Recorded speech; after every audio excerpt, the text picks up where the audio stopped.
gone.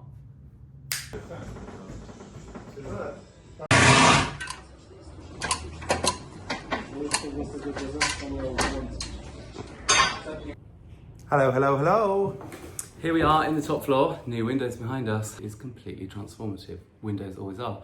But this week we have the roof coming off. Oh my god, the worst possible timing. Literally, when I tell you it's rained all weekend, it has rained all weekend. And it snowed last week, and yeah. it was also a cold snap, but we're apparently going to be having better weather this coming week, and it's going to be warmer again, so please cross your fingers. Yeah. We're having scaffolding on all three sides of the house so that they can access the front of the building and the sides and completely take off and change our roof. If you've been following for a while, you may already know that we were always going to change the flat roof, because the day that we moved in, go and watch that first video, it was quite funny, there was literally water pouring through all floors and down that chimney breast. It was leaking very, very badly, so that was always on the cards. That's going to be changed completely. One of the main words that we kept going back to in our roadmap was robust, and yeah, if your roof's not, then what are you? So. And the other part of the roof, obviously, that we've opened up to the pitch, is in relatively good nick. The structure is perfectly good. All of the rafters are really good. There's no rot, there's no damp, so that is good. But when we started to get quotes, it became quite clear that actually, while we've got the scaffold up, while we're up there, it's not a very large roof, and we probably did ought to remove. Yeah, it was one of those decisions of like, if we don't do it now, we might need to do it in 5 years' time. So we were like, okay, let's just do it. And it just means we can't have, I don't know, a new sofa yet or whatever. But it is important, like, we want to be like warm and dry. Excuse the random angle. You might be thinking, what the hell are they doing? But we're here to talk about that. We're in the top floor, which is actually the first floor because there's 3 floors, a basement. And this top floor, we've opened up to the rafters, which is really exciting. We've just got these gorgeous thin rods, and so now we want some more light, and that is the smallest roof light in the world. That was there when we bought the house, so I don't know if you remember, that was all completely blocked in, and this was like a tiny little hallway, which is obviously why they put a small roof light in there. But we've got planning permission to make a bigger opening, almost double the size of what's there. Yeah. So incoming new roof light, and we're working with Velux, and thankfully they are giving us a solar powered roof light, so that we can use a remote control, because it's very high up, we won't be able to reach up there. We're going to have a blind on it so that obviously it can be open and closed, because this is going to be our living room, but also if guests come to stay, they'll be sleeping up here, so we want to be able to make it dark. That roof light's going to move further towards that back wall so that it will be directly over the new staircase position. So you'll have this lovely shaft of light flooding down those stairs, which you'll be able to see from the kitchen area, so that'll be really gorgeous.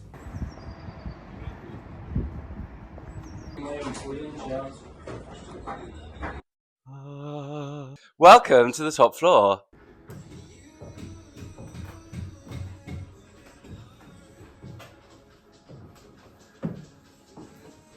You may notice that something is different. And I'm not talking about this roof light. I'm talking about Jordan's hair. No, I'm talking about.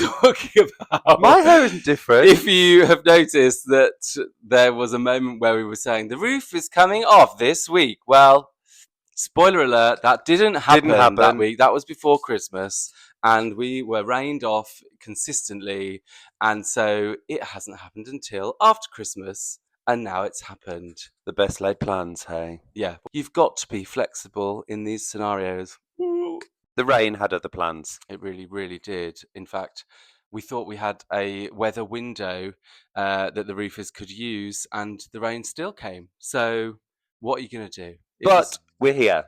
We have a roof. We have a roof. We finally have a roof. We're dry. It's finished. You'll be glad to hear. Yeah, so update. Everything that we said was going to happen has happened, but it just took a little bit longer than we thought it was going to. Surprise, surprise. Indeed. But we have a new roof light in its new position. There it is just behind us, and it is so transformational. We moved it so that it's over the stairs. So when you're coming up the stairs into what will be our sitting room, you get this beautiful shaft of light that you can't see today because it's grey. And it's like 10 o'clock in the morning. And normally on a really sunny day, which we have had one of this week, you do get a beautiful shaft of light down there. Size doesn't always matter. Bigger isn't always better. Well, I, in this instance, would agree. Why did we choose this particular size of roof light? Because this room is a multifunction room. It's going to be our living space. So imagine movies, cocktails with friends, listening to music, reading, perhaps a spot of yoga. Reading? I mean, we don't read. That's not going to happen. We Scrolling. might possibly paint, scrolling for sure.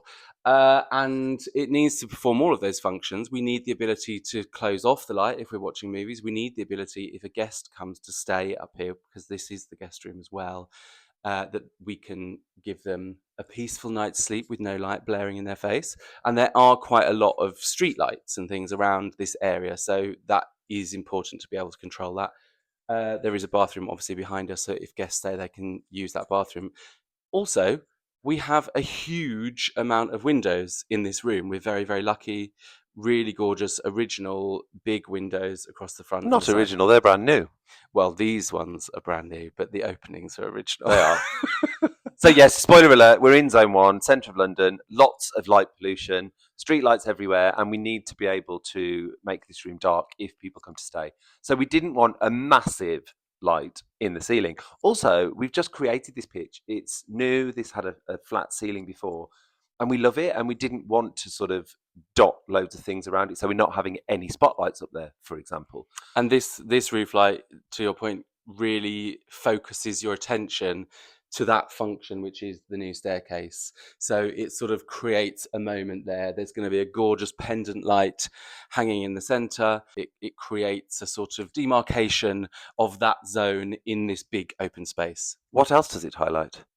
What else does it highlight, darling? It highlights the brick wall, which we've painstakingly restored. So that bit at the top there above Russell's head was where the chimney was originally, and everything below that has been removed and restored. Not perfectly, because we wanted it to be imperfect and textured, but that light now really highlights that brick wall, which is a real feature of the space.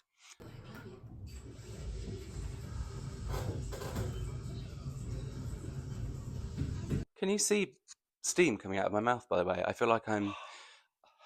Oh my God. It's so cold in here. Can you even see that? It's freezing. It's really cold. There's steam coming out of my mouth. It's actually colder in here than outside. It won't be. There are just big holes downstairs to the outside space. So there we go. Can we just take a moment to talk about how far roof lights have come in the last however many years? It's a solar powered roof light, which is quite a mind blowing idea. And I didn't realize they even existed, but they do.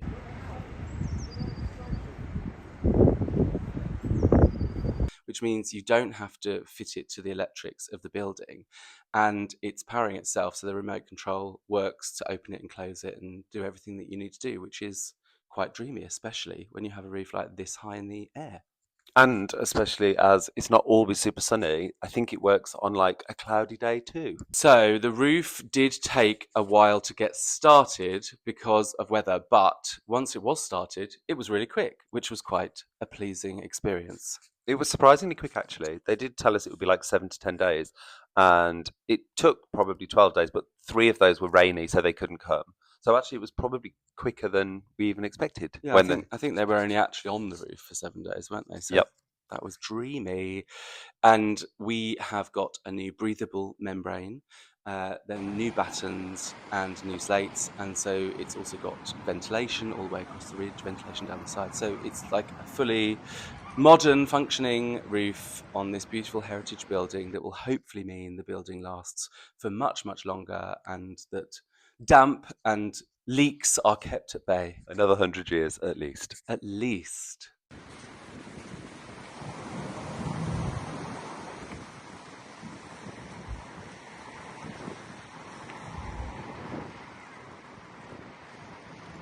If you remember, we were talking about the flat roof previously, and the flat roof is now completely renewed, and we had many options for how you do your flat roof. and opted for felt, which feels quite old school. Felt roof. It feels like, oh, I'm going to put a felt roof on my shed. I'm going to be honest, I completely stayed out of the flat roof chat because it was too many decisions. And if I'm really honest, I don't care what's on there because I'm never going to see it. So there you go. So we've got felt because I researched GPR, fiberglass roofs, which are kind of all the rage. Everyone's saying they're amazing. They're never going to leak. You have a 50-year guarantee on them, all of that sort of nonsense. And then you go into loads of forums and you read loads of reviews of those types of roofs, and apparently they crack, and apparently they're quite problematic to actually fix because it's one solid roof that has been created, especially when you've got an old building like this Victorian building.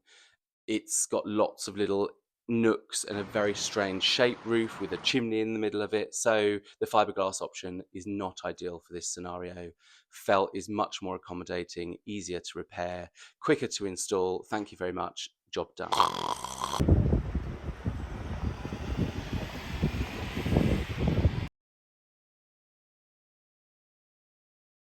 Tune in next week because we have the last 2 structural steels going in, which is very exciting. We're finally opening up the side of the building, punching through into the yard, let there be light, and we're going to open into the basement. So the space we're living in is getting smaller and smaller.